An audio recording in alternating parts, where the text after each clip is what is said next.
Hey hello my beautiful and powerful family. और आज की वीडियो पूरी लॉ ऑफ अट्रैक्शन की एक मास्टर क्लास है। पूरी वीडियो अंत तक देखिएगा, जिसमें मैं अपने लाइफ के एक्सपीरियंसेस और लॉ ऑफ अट्रैक्शन के प्रिंसिपल से किस तरह मैंने अपने लाइफ में बहुत सारी नेगेटिव चीज़ों को अट्रैक्ट किया, और जब मैंने इसके प्रिंसिपल्स को जाना और समझा तो किस तरह से सारी चीज़ों का एक को रिक्रिएट किया, जिस तरह से कि एक लेगो से एक अच्छा सा टॉय बना लेते हैं। सो लॉ ऑफ अट्रैक्शन को यूज करके उसके प्रिंसिपल्स को समझ के हम अपने एरिया के तीनों एस्पेक्ट, यानी कि हेल्थ, वेल्थ एंड रिलेशनशिप, ये हमारे तीन एस्पेक्ट होते हैं, तीन इंपॉर्टेंट हमारे लाइफ के एस्पेक्ट होते हैं। किस तरह इन तीनों को हम फिक्स कर सकते हैं इफ़ एनी वन एरिया में आप कोई प्रॉब्लम यानी कि कोई ग्लिच सफ़र कर रहे हैं। तो सबसे पहले बात करते हैं कि 2006 में मूवी और बुक आती है द सीक्रेट बुक में रोंडा बर्न ने एक रहस्य बताया है कि किस तरह ये एक रहस्य है जिससे बहुत सारे लोगों ने जब जाना तो वो किस तरह से उन्होंने अपनी लाइफ को बना लिया इसके रहस्य को जान के। और मूवी में बहुत अच्छे से डिपिक्ट किया गया है कि किस तरह के आपको कार चाहिए तो आप कैसे उसे अपने माइंड में विजुअलाइज करें, उसे अपने सामने बिल्कुल लाइव देखें एंड वो चीज़ें आपकी लाइफ में मैनिफेस्ट होंगी। पहले 2019 से पहले मैं इन सारी चीज़ों को बिल्कुल ही, इन सारी चीज़ों के बारे में मुझे पता नहीं था एंड लेकिन उस वक्त तक मैंने देखा कि मेरे लाइफ के पैटर्न जो हैं बिल्कुल ही नेगेटिव हैं। मैं ऐसे ही लोगों को अट्रैक्ट कर रही थी जो बिल्कुल ही नेगेटिव थे। मैं अपने लाइफ के हर एरिया में सफ़र कर रही थी। देन मेरे माइंड में एक सवाल आया कि क्या वजह है कि कोई या बहुत सारे लोग अपनी लाइफ को बहुत अच्छे से एंजॉय कर रहे हैं और मैं, जबकि मेरी लाइफ में बहुत सारी चीज़ें होने के बावजूद भी मैं एंजॉय, इसे पॉजिटिव एंजॉय क्यों नहीं कर पा रही हूँ। क्या वजह है कि मैं, मेरी लाइफ में सफरिंग्स जो हैं वो एक आ रही हैं, दूसरी जा रही हैं। मेरे लाइफ के पैटर्न जो हैं बिल्कुल ही सिमिलरली रिपीट हो रहे हैं। देन मुझे लॉ ऑफ अट्रैक्शन के बारे में पता चला। मैंने यूट्यूब पे कुछ वीडियोस देखे, whatever you see, whatever you say, whatever you think you attract. And then ऐसा लगता है कि क्या सचमुच ऐसा है कि जो हम देखते हैं, जो सुनते हैं, जो सोचते हैं वो हो जाता है। तो शुरू में तो मैंने इसे बहुत अच्छे फॉलो करना शुरू किया कि विजन बोर्ड बनाया, उस पर लिखा एंड बहुत सारी चीज़ें की and none of the manifestation was done. तब मुझे समझ में आया कि क्या मिसिंग है। तब मैंने इसे डेलिबरेटली काम करना शुरू किया, यानी तब मैंने अपनी फ्रिक्वेंसी पे काम करना शुरू किया। और जब से मैंने इस पे काम करके इसके लिए, यानी अपनी फ्रिक्वेंसी पर वर्क करके, मैंने अपनी सारी चीज़ों को मैनिफेस्ट कर लिया। तो आज बात करेंगे किस तरह से हम तीन चीज़ों को अपनी लाइफ में मैनिफेस्ट कर सकते हैं। तो पहले आता है रिलेशनशिप, क्योंकि मोस्टली हम सफ़र भी कर रहे हैं, वहाँ पे लॉ ऑफ अट्रैक्शन है, और इसे अच्छा भी बना रहे हैं, वो भी लॉ ऑफ अट्रैक्शन है। सबसे पहले समझते हैं कि सफरिंग्स कैसे आती है रिलेशनशिप में और यहाँ पे लॉ ऑफ अट्रैक्शन कैसे काम करता है।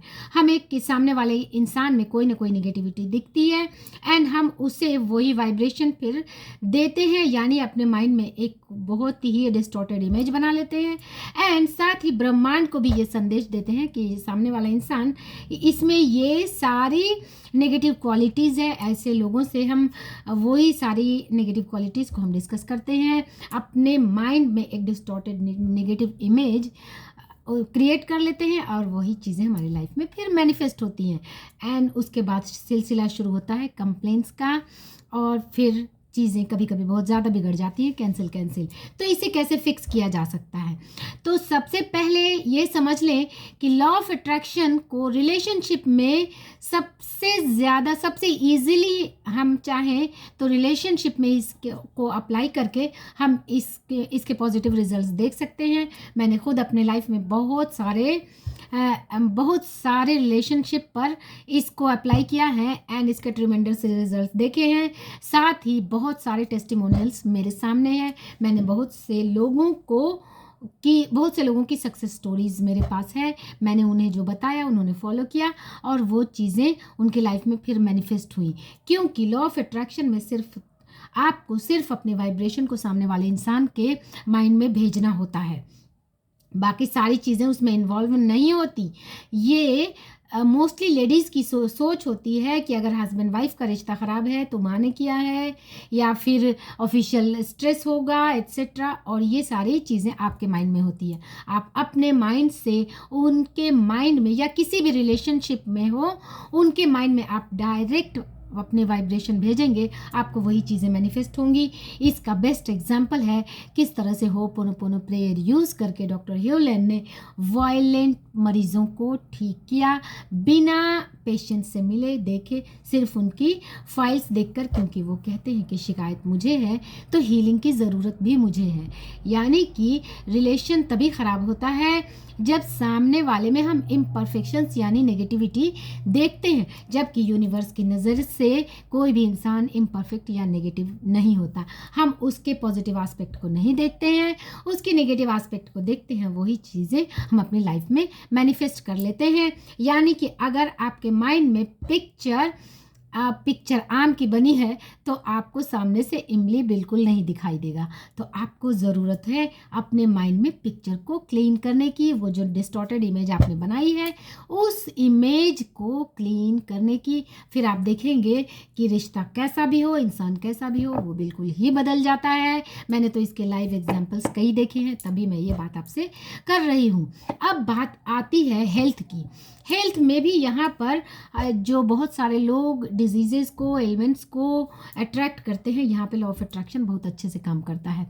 आखिर 15 साल तक मोस्टली लोग बहुत हेल्दी रहते हैं, बहुत हैप्पी रहते हैं। 20 साल तक बहुत हैप्पी, बहुत लाइफ को एंजॉय करते हैं। फिर धीरे धीरे ऐसा क्या होता है, 45-50 साल के बाद उनके लाइफ में डिजीज़ेज़ आने लगती है। क्या किसी बुक का एक कहीं पे ये कोई बना बनाया फॉर्मूला है?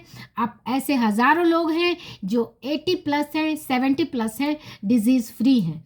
इसका मतलब कि कोई बना बनाया फॉर्मूला नहीं है कि आप इतने साल के हो गए आपको हाइपरटेंशन होगा ही, आप इतने साल के हो गए आपको डायबिटीज़ होगा ही।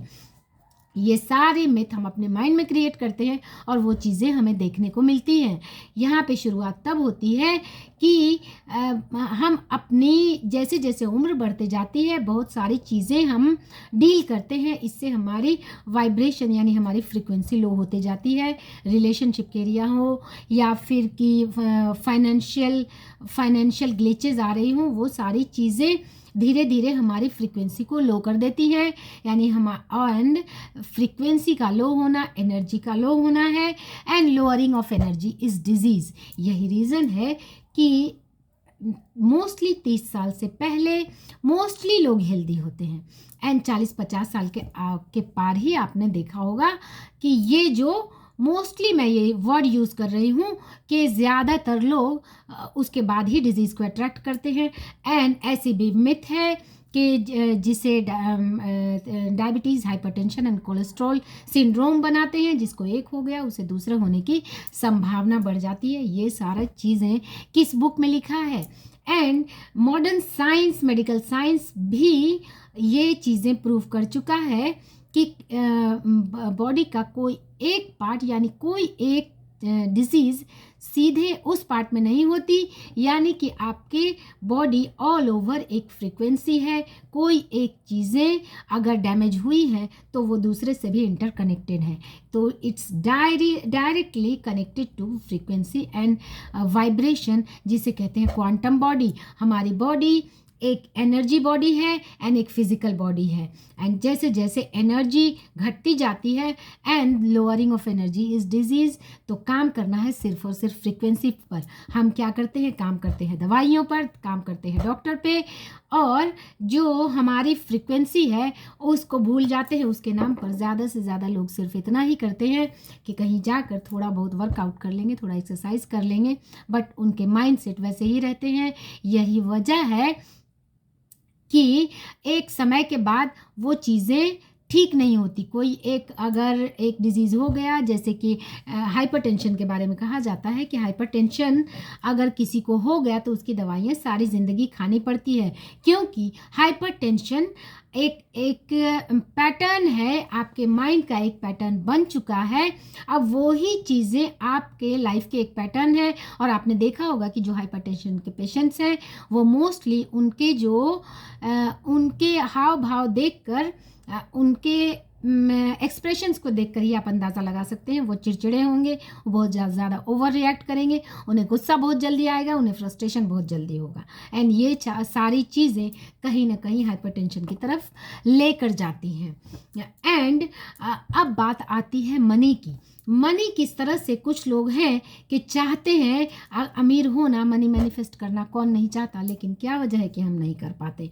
क्योंकि चाहते तो हर कोई है, लेकिन हमारी एनर्जी इतनी लो है कि उस लो एनर्जी से हम पैसे तो बिल्कुल नहीं बना सकते, क्योंकि मनी एक हाई एनर्जी है।